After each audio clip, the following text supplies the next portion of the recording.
Around 1 in 5 people in Britain live in social housing, and in today's tough climate, the waiting lists are growing every week. For those on the list for a new home, it can be a traumatic time. So it's a horrible situation to have to move back into your mum and dad's, who've just retired with 2 young children. It's just not fair. The housing officers know that in some cases, the only solution is to build. But where can cause uproar. I've got tenants of mine around here who are desperate for a bungalow. We keep going to the end. No way are we backing down now. No way. Despite the shortage of houses, a few tenants seem to have no respect for what they've got. They found needles in the drawers, they found them in the clothes, they found them in the bed, they found them everywhere, littered through everything.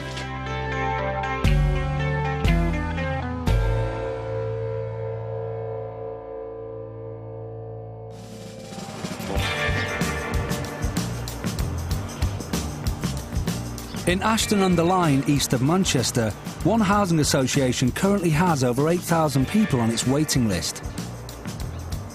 Where's your shoes?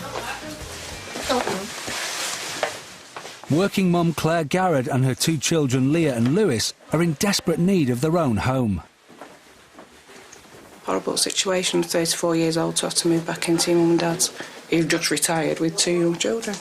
My dad's poorly and it's just not nice. When you go to dancing tonight, Leah, ask Grandma to check your shoes. Although Claire works full-time, when her marriage broke down, she couldn't afford the mortgage on her own, and she was forced to move back to her mum and dad's. She couldn't afford the rent, and with all the rest of the bills. And then it just got to a point where it was talked about that she was finding it difficult. And then she just said, I just can't manage anymore. She was crying, wasn't she? Yeah. Can I come home? I can't cope, I can't manage. So, of course, we said, yeah, just, you know, put everything into operation then. They're not in the toy box in the front room. I mean, we love them to bits and all that, but it is hard because you don't get any time to yourself kind of thing.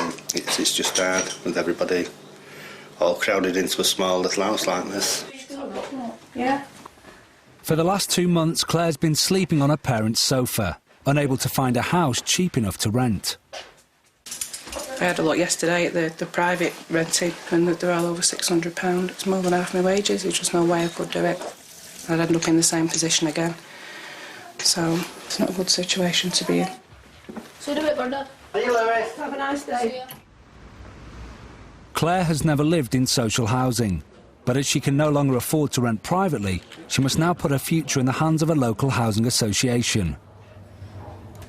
Shauna Hildersley is a lettings manager, whose job it is to make sure those with the greatest need are in the best position to get a new home. These are all our stats that we measure on a weekly basis. In the past week, we had 217 applications, and we actually let that week 25 properties. We allocate the properties to the person with the most points, so the more points you get, the more chance you've got of being successful with your bid. Prospective tenants are awarded points for a variety of reasons, including overcrowding, illness and lone parenting. We unfortunately can't help everybody, and that's why we've got a point system in place to determine who's in most housing need. So the people with the most points will be the people who needed the most help. Give them a cuddle. Claire currently has 200 points, but she'll need more if she's to stand a chance of a new home. She's waiting for a visit from Shauna to assess her situation. When you go into the Manchester area, there's a 10-year waiting list. I'm helping myself. I work full-time. I have done for 18 years. I finished school on the Friday and I started work on the Monday. I've never not worked. My mum and dad have worked all their lives. We've paid into the system, so that system should give us something back now when we need it.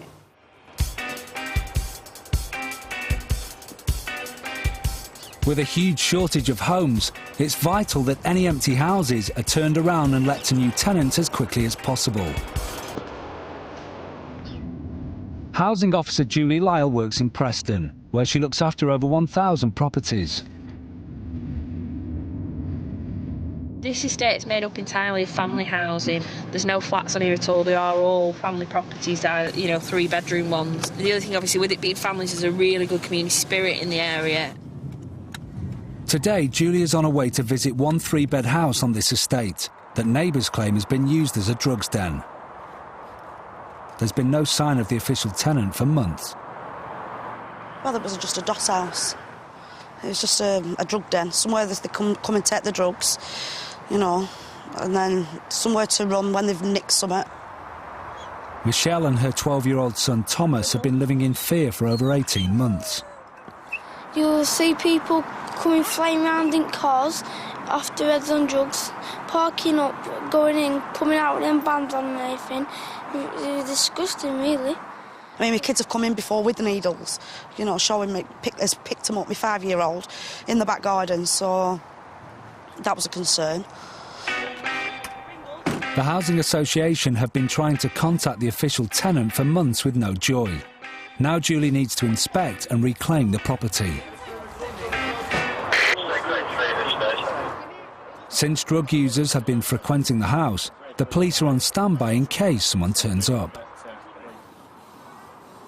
I'm basically spraying my feet and my shoes with flea spray. We have to spray this, otherwise we end up getting bitten to death.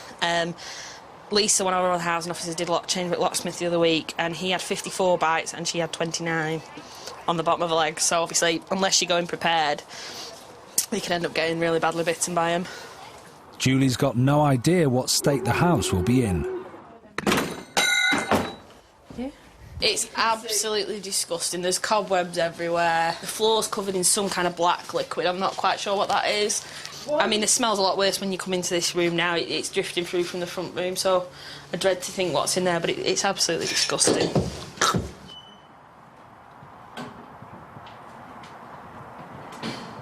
What I've just seen now, as we've been looking out the corner of my eyes, if we look up there, there's a knife on the sill, and it's up there above the door.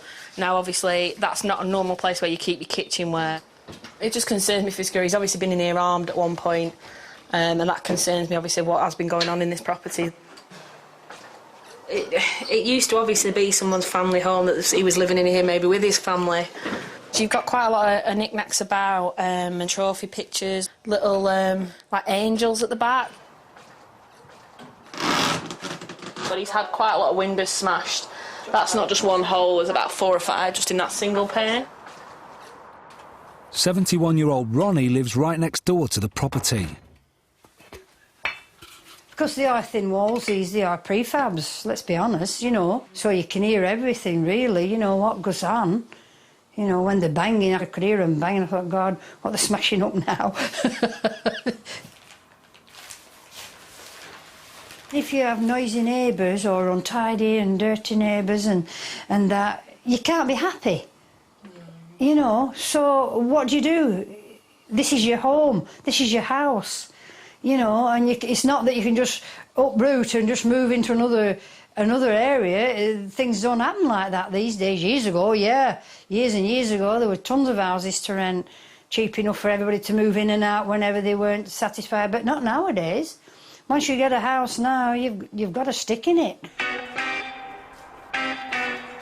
Next door, Julie is discovering exactly what Ronnie has been living next to. So if downstairs is like this, concern is upstairs is twice as bad. Oh no, I can see what's in it from here. You've got a lot of needles that look like they're ready to be used or been set up ready to use. Never found this many in one property. There's hundreds in there. I mean, you've got your spoons on here to prepare drugs on here as well. It seems the neighbours were right, and the official tenant has been allowing the house to be used as a drugs den. Is he either dealing or is he allowing people in, or is he being bullied into letting them in at some point, We just don't know, because he wouldn't, we've not had any contact from him despite numerous attempts. It's not in good condition at all. It's one of the worst I've ever been in. We're now going to have to pay to get it cleared out. There's nothing of any value that will need storing from here. It's going to cost probably into the thousands to get this property ready to let. There's that much of a shortage of family homes at the moment. Family could be here, living here, using it as a home, and it's just, to see it in this condition, it's absolutely just disgusting. 20 years ago, most social housing was council-owned, but today, almost half is provided by a new breed of social landlord, the Housing Association. In the Lancashire Hills, housing manager Patrick Collins has 15 years' experience of letting houses. 3 favourite letters. L-E-T. Yeah. Get them let. Right. We have massive waiting lists. It's almost scary when we think about the amount of people out there vulnerable, in need, who we can't actually help. But it's not just about... I think what the issue is, our houses just aren't bricks and mortar. They're actually homes that people want to live in, and they make them into homes.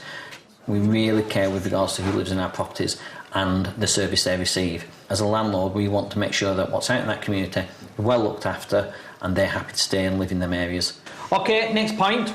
Sandbury Crescent, Nelson. Some of you might not know, but... Patrick is briefing his team about plans for a potential new housing development on a plot of land which his association already own. Looking at possibly in a situation where we could build some new bungalows. 8, I do believe, 2-bedroom bungalows, which would be fantastic if we can.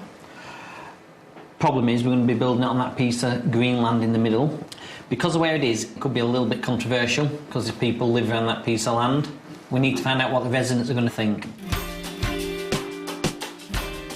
For 60 years, residents of Sandbury Crescent have been enjoying a green and pleasant outlook from their 1950s semis. Housing officers Lee Barrett and Mark Bottomley are on their way to find out what the local residents think of the proposed new development. Hello, it's Mark and Lee from Housing Pendle. We wrote last week a general letter to everyone on Sandbury Crescent about the proposal to build 8 bungalows on the grassed area. We're taking away a very valuable space that I consider is valuable for kids. I'm not in favour of it at all. No. Because it is destroying part of what we have here. It's going to be a big upset for everybody. It is, it's going to be a big upset. All the kids around here play on here, and all they have to do, look through the window, the kids are there safe. And this is all we've got left for kids. Yeah. They're safe on here. Yeah. This is a good neighbourhood. When you look round some council estates, this, I would say, is it has to be one of the best. To me, that's a village green. We're a community. It's been referred to as that by we are a community. We're a community. We do not want to lose that green. No. And I don't want to open my curtains first thing in the morning and see buildings right in front of me. When for 22 years, I've opened them to this. And I don't want to lose it. Despite the lack of support from some local residents, the development will continue for now. On our waiting list, we've got 2,500 people waiting for accommodation. Some of them will be families, some will be single people, some people with disabilities, elderly people, all sorts of criteria. At this moment in time, we've got about 35 empty properties available at any one time. That's not even scratching the surface of clearing a waiting list. By building 8 properties, it is a start. It's nothing more than that, but I haven't got them at the minute, so an 8 is an absolute tremendous amount when we've started from nothing. So let's build 8 and let's build another 88, but it still won't be enough.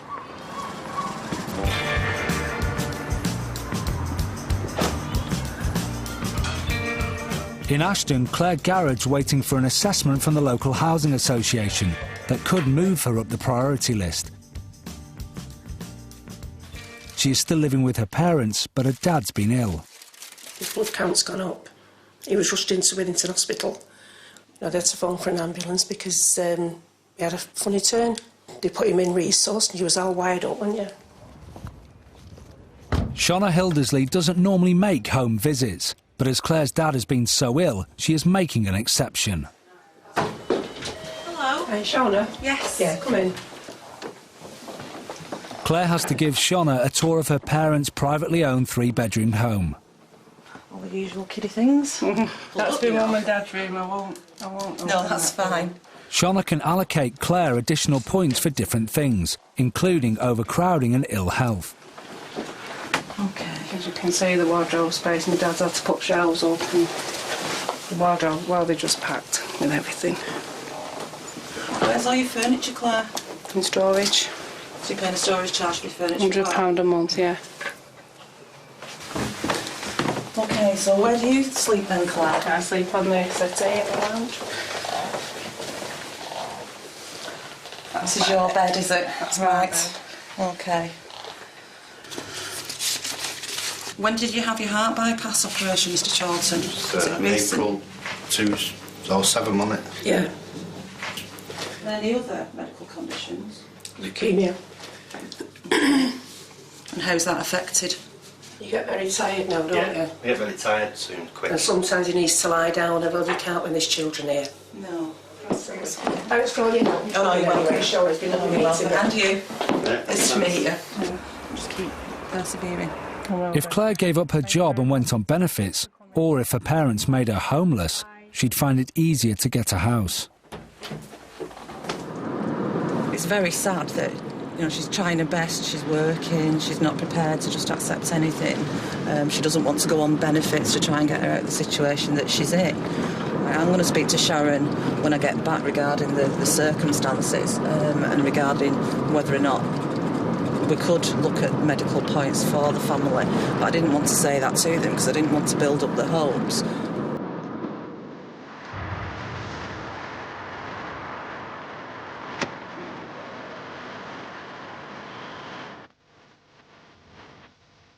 In Preston, Julie Lyle has had to halt her search of the three-bedroom house which was being used as a drugs den until a specialist cleaning team are available to help with the large number of dangerous needles in the property. The official tenant has not been living in the house for months, and Julie has been trying to trace him without success. But outside, there's a surprise arrival. Right, come here. It says 28 days from the date of the letter. The official tenant has miraculously appeared. Whilst he is camera shy, his friend is the opposite. Hello. Basically, the gentleman, his friend, have now turned up. Been drinking, doing everything.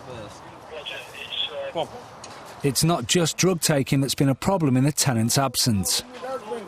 There's a lawnmower, a drill and a tyre that the police suspect may be stolen goods, so there's a van coming to collect those now. You tell me. Where's that lawnmower coming from? For now at least, Julie can secure the house, keeping local residents safe from the hazardous contents inside.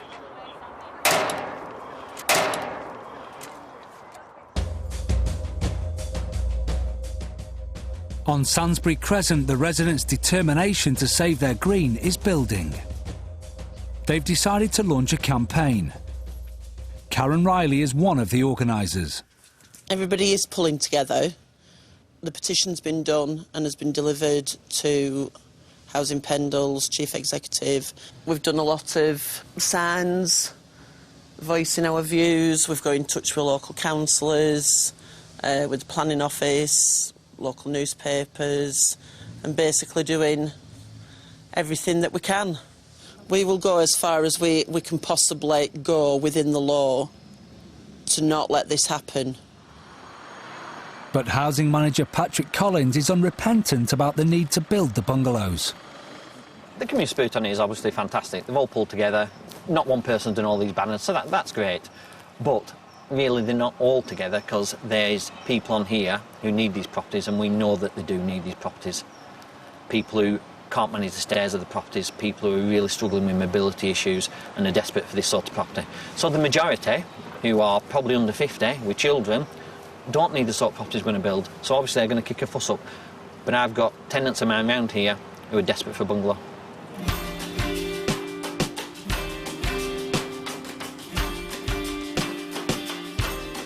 Thomas and Phyllis have had a flat on the green for 10 years. Phyllis's weak heart means she's unable to manage the 19 steps from her flat, leaving her housebound. We've both had things happen to us in this last 4 years, which has made it harder for us to get about, you know. Well, I've had 2 heart attacks and a stroke since we came here. And diabetes, she didn't have it before. I sympathise with these people that they want to keep the green. It's nice. It's a nice environment, you know, living here. We need a bungalow. I'm not bothered where it is. I would like a bungalow somewhere. It's just a shame they've got to build the bungalows there, but they've got to build them somewhere, haven't they? But you've got to think about older people like us, and these bungalows as a chance to give quite a few people a fresh start in life, where there's something they can manage and don't have to wait for the family to come to take them out in a wheelchair or anything. If they could just get to the car by walking up the little drive, it would, you know, it would be okay. You know, it would be great. But there'll probably be about 200 people wanting them. Despite some support for the development, Karen Riley has more than one reason to fight against it. So this is the front of our houses. As you can see, a couple of green areas and the main one that we're fighting for. This is my back garden. Used to spend a lot of time out here. We had a kids' swimming pool, gazebos up, we've had a lot of barbecues, family parties. Unfortunately, we don't use our back garden anymore because of this. This is the new Pendle Vale College that has been under construction for the past 2 years. Constant noise. As you can see, there's machinery, heavy machinery on here all day, all night, all the lights are left on. Security are up and down, chatting on the phones, can't leave your windows open. And it's just generally been an absolute nightmare. Then we're told that we have to put up with another construction going on our green, and after putting up with all this and the noise, that is a big reason as to why we appreciate our green on the front so much.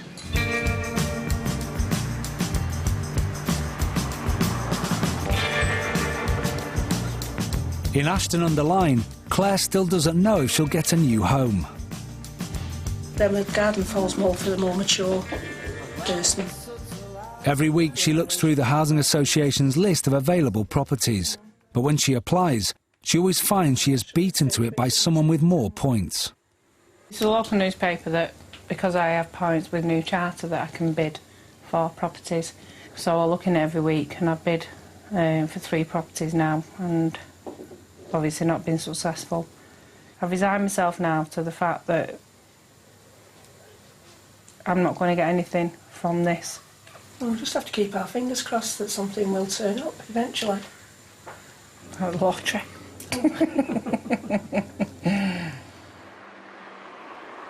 Sharon?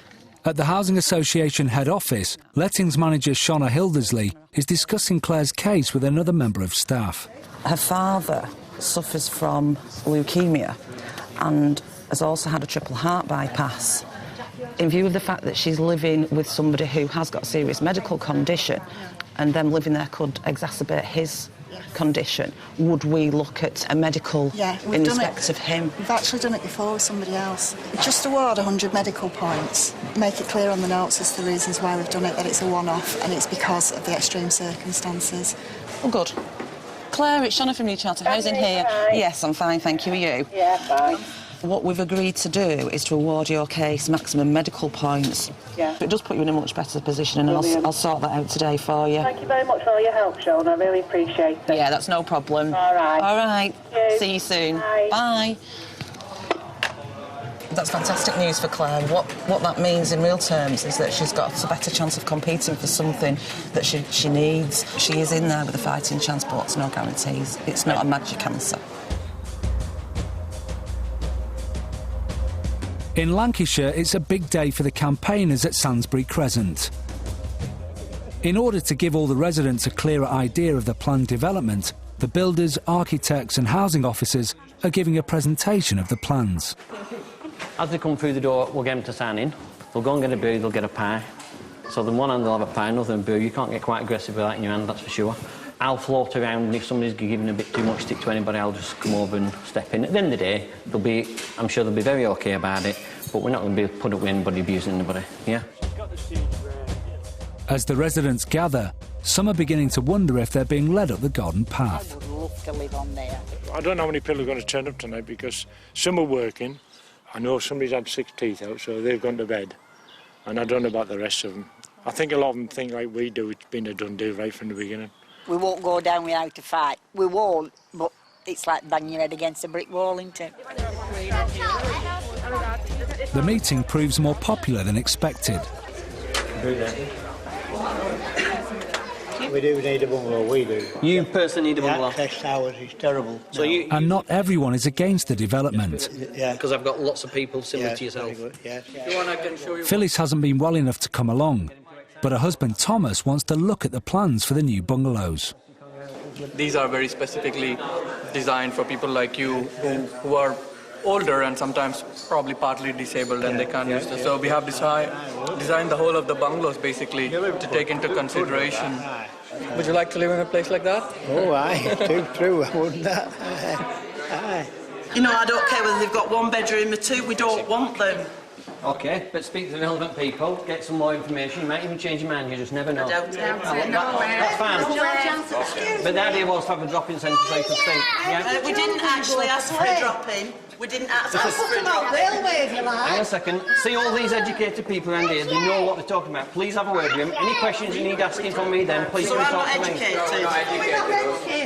They don't want to I mean, experience there, very quickly, they don't want to listen. I'll answer any questions. Not that it's my role to, but I'll answer any questions once they've got all the informed information. But don't just come and want an argument, at least go and speak to these people who spent a lot of time organising the plans, coming from a long way, to discuss it. But if they don't want to discuss it, what can you do? But right, I believe I have to come and speak to you, so I will give you the courtesy as soon as you've been nice enough to come and see us. So what can you tell us? Basically, you've got three pairs of semi-detached bungalows and 2 detached bungalows. Every bungalow's got off-road parking, and each of them. Where's the off-road parking? This is your off-road parking here. I've lived there 12 years and been asked for off-road parking. I've lived there 21 years. Well, we don't want the bungalows. Understood? You don't want them. Excuse me, have you got some These are more valid green? reasons why they shouldn't build. Where are you going to build the houses? Just tell us. We've got a gentleman down there with a terminal wife. They've gone through hell with the school and now you're going to put them through more hell with building. 2 things can we agree? Do we agree that the bungalows are needed? Yes. But the issue is you don't want them built where you people live? Yeah. OK. So that'll go through the proper process, due process. Hang on a second, planning application, you people will be able to have your say, and then the decision will be made. Yeah, we keep going to the end. No way are we backing down now. No way. You know, unfortunately, these people that have been here tonight are the ones that really are just the messengers. You know, and they've been quite polite on the whole, and listened and answered questions, but they haven't given us the answers we want. So we will carry on.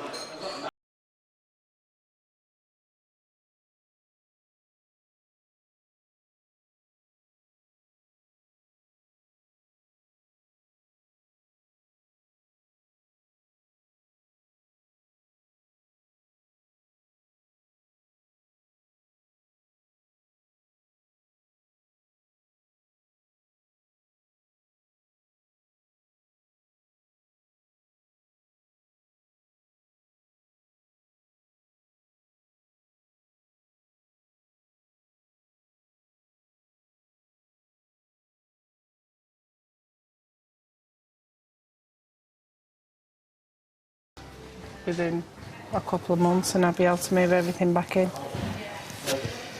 But it's not looking that way. She has been forced to make a tough decision and has decided to sell all her furniture. Set it up as it was in the house and take pictures and try and sell it. Does anyone want to take it home? Take it home, buy it off me. Put it all back round there. When this lot's gone, I've lost everything.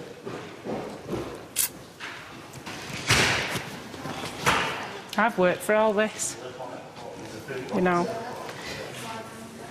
and now I've got to sell it.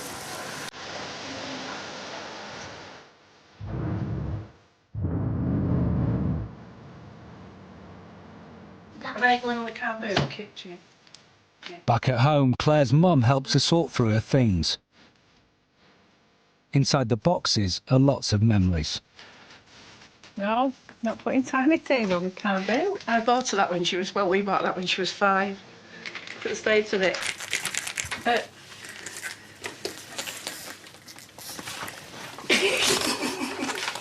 Just need some clothes for you, don't we, love?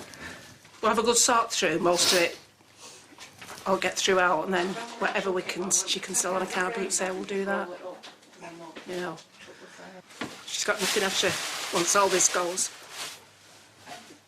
It does upset me after the way she's worked hard for it all. It'll be fine. You've worked so hard to get what you've got. Oh, it's me being a silly old woman.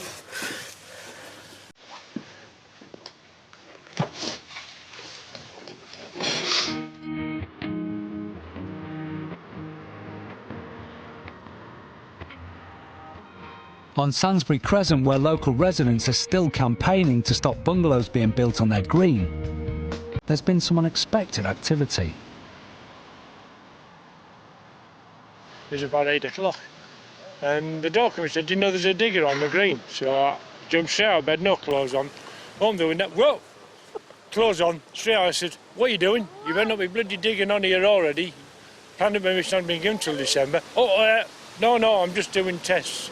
And then he went through what he was going on about. But they came to dig in every place where the bungalows are supposed to go. What he was looking for was the edge of the quarry, and he said, "Well, to be honest with you, I think they might have problems digging here." We're just not sure what's down there and whether the land's safe, isn't it? They basically left it, and he just said that they were going to put the report in. They didn't really think that it would be cost effective to build on the land.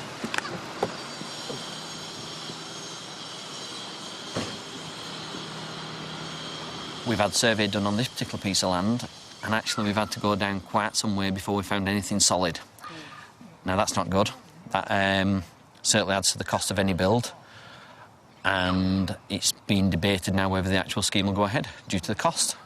I'm told it's still positive, but the cost will increase due to the instability of the land, and therefore possibly almost unsuitable for what we want to do. But we'll see. Better people than me will decide whether this goes ahead or not. We could have all got excited over nothing, really. Whilst the accountants recalculate the cost of the new development, the wait has been too long for one elderly couple. Thomas has some very sad news about Phyllis. I lost my wife a few weeks ago, and it was quite a knock. She was in hospital 3 weeks, but she didn't suffer, and she went peacefully, so it was that consolation. What do we have to get on? Life has to go on, hasn't it? You know. I'd like to get moved from here because the access is terrible. There was a bungalow came empty higher up, and we inquired about it, and he said, I didn't to my door. They said, "Oh no, we've signed it up to somebody." And he said, "Well, Mr. Scott won't need a 2-bedroom bungalow now." But I will, I think, if somebody wants to come and stay. So I don't know what'll happen. I'm still hoping they'll build these.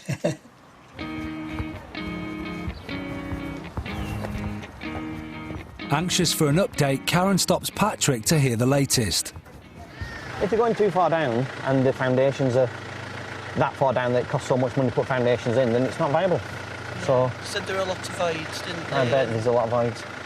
But it'll sort itself out one way or the other. Sounds really positive, Mr. As I said, we might have all got excited over nothing. Well, from your point of view, it's a great thing. From my point of view, I obviously need some properties, whether it's here or somewhere else, but... Exactly, yeah. But where does that leave it then? Because if the land's been designated to build on, does that mean then that nothing... Well, if the land's been designated to build on, they always could build on it. Right. But it's cost But they're gonna implications. come up with the Well, same- the thing is, yeah, whoever builds on here, there's cost implication. If it's too dear to build something, then they ain't going to build on it. So as soon as I know, I'll let you know. Thanks. See you later. All right, thank you. Ta-ra. See you later.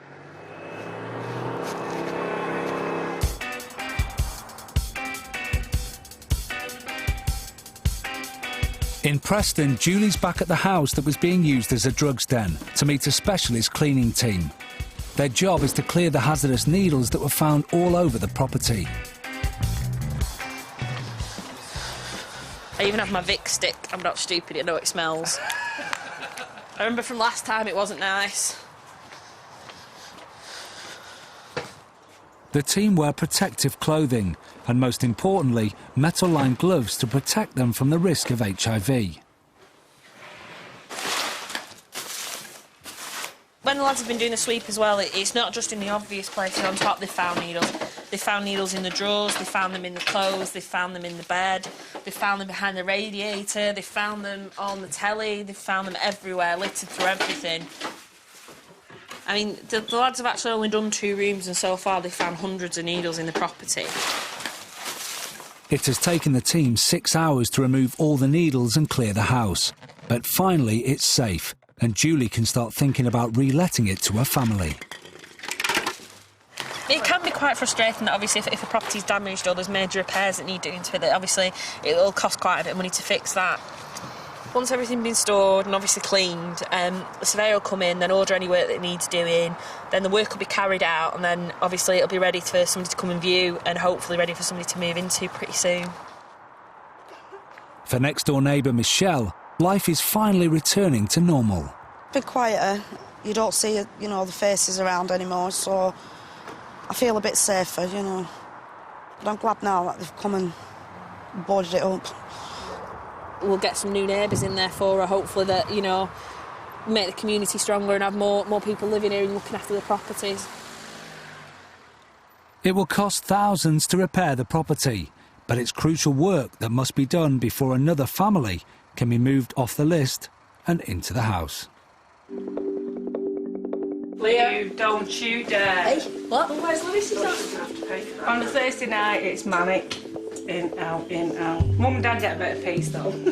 It's been several months since Claire moved back in with her mum and dad, and she's slowly coming to terms with her new life. We've all resigned ourselves now. She's going to be with us for a long time. Told you, Grandad's got a beanie hat. Hey, it doesn't matter. Well, that's Grandad for his hat. You know, everybody just gets on. You have? Not a balaclava.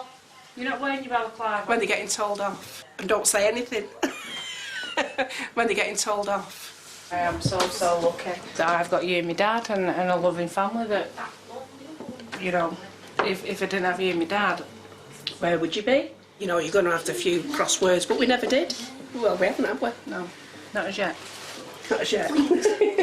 Please. No, it's not working out too bad, actually. It's got to be all right, isn't it? Mother, as long as you're happy, don't matter, does it? At Sainsbury Crescent, the residents are still waiting for a final decision about whether bungalows will be built on their green. There's still the community spirit going on. Everybody's still fighting to keep this green as it should be. In the belief that no news is good news, Karen and the residents are seizing the day. Bonfire night, and we've all come together for some fireworks. So we've got a bit of potato pie going on and a bit of chilli, and we're all having a good time. Whether the new development goes ahead or not, the Housing Association's waiting lists continue to climb, and the need for new homes is as pressing as ever.